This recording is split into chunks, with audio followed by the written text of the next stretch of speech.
keep in mind, salt and citrus are friends of wine. Here's what's going on. If you have a food that is sweet or umami, it's going to make a wine seem more drying, more bitter, more acidic, less sweet, less fruity. Umami is doing the same thing. And when you think of umami, think of mushrooms, eggs, asparagus, ripe cheeses, of course, your soy, lots of different things have umami. And of course, cured meats. We'll be talking about this a little bit more with some future questions. But umami also makes a wine seem more drying and more bitter, more acidic, less sweet and fruity. Just sometimes acid is good in a wine, but if it's going to make it piercingly high, it's not going to be a good thing. Whereas salt and your citrus or your acid will have you perceive a wine to be less drying and less bitter, less acidic, more fruity, have more body, being just that fruitier, richer wine. Acid does the same thing. We're going to be talking about some pairings, like when you have a big red tannic alcoholic wine and you're trying to pair it with something like a basic chicken. If you go ahead and add in an acidic component, sliced lemons, or salt that chicken, it's going to make that big tannic red wine taste so much fruitier and better, not bitter, and tannic.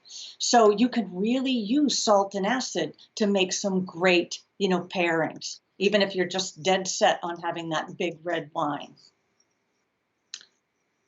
Let's go forward, Christian.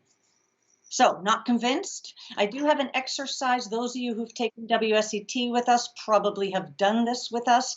But when you can rewatch this Facebook Live later and do this exercise with the taped recording. But take a big red wine, right? That has tannin, that has alcohol, has a good amount of oak influence on it, and then taste something, a very sweet cookie. When you taste the wine again, notice what happens. The fruit disappears, the tannins seem bitter. That oak that was put on the wine, that oak influence seems bitter and astringent. And so it's just not, it has a negative, that sweet food that you've, coated in your mouth doesn't have a positive effect on the wine. So what do?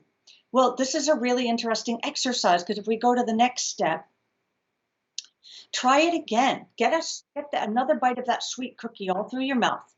Taste that same tannic red wine again, but this time put a pinch of salt and taste the red wine again. Now you're using a friend of wine. When you put that salt on your tongue, you are starting to make it appear, you perceive the fruitiness of the wine because that salt is lowering your perception of astringency, of bitterness, making it seem less acidic and increasing the body, increasing the sweetness, increasing the fruitiness of the wine.